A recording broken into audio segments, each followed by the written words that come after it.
Friday, 20th of July 2007, a day when most of the country was subjected to extreme weather conditions. Here in Gloucestershire, some 3 to 4 inches of rain, a 2 months average, fell in less than 24 hours. In so doing, it brought chaos to the county.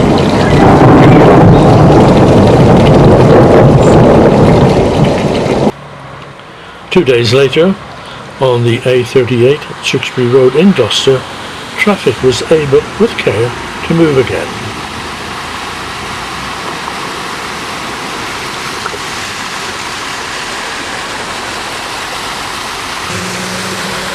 However, during the downpour, many cars were stranded and had to be abandoned by their owners.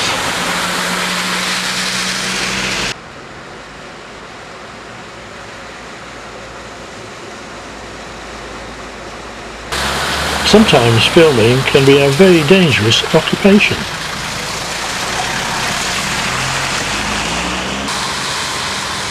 The Longford Inn was just one of the many casualties. The ground floor area was completely flooded, and it was many months before the pub was reopened.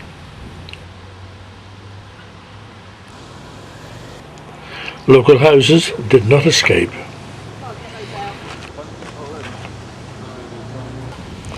There is always someone who tries to push his luck.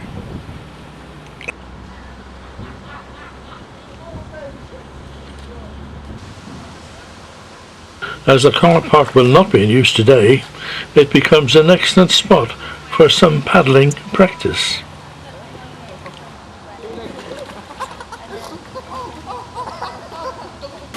Court now completely submerged.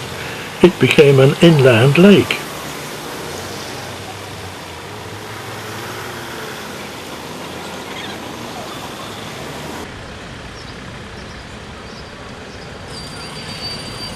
There is help on hand for those seeking advice, perhaps regarding alternative routes and road conditions.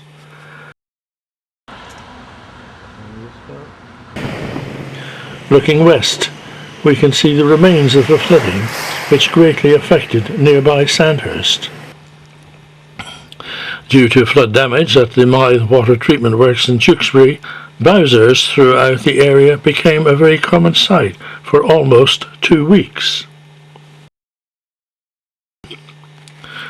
300 were required and 100 tankers were employed to keep them filled.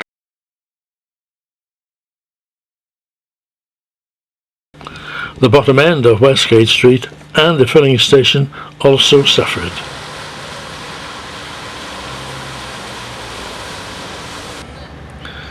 Westgate Bridge, being well above the flood level, was an excellent vantage point for viewing. The media were here in force from many regions. The floods have made not only local and regional news, but also international.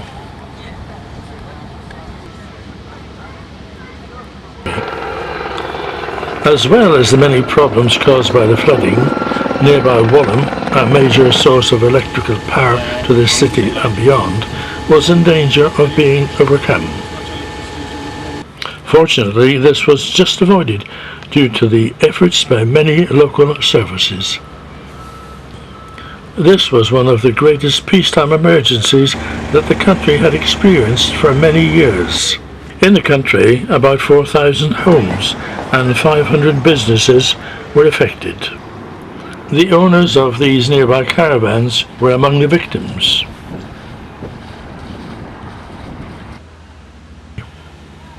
Westgate Leisure area has succumbed to the swollen River Severn, like so many other areas of low-lying land.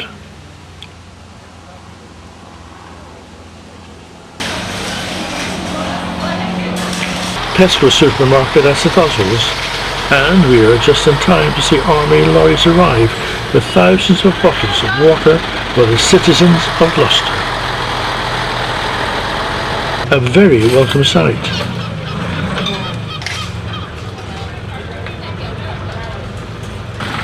At At one time, it was estimated that 350,000 people had no tap water. Scenes such as this were being repeated at many other supermarkets and car parks throughout the country. During the period, Severn-Trent supplied 50 million litres of bottled water. Many of the people working here today are volunteers. Their help was vital in keeping the many residents of Gloucester well supplied with this vital commodity.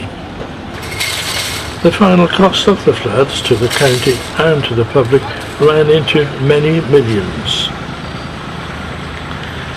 Damaged road repairs alone are said to have cost in the region of £50 million.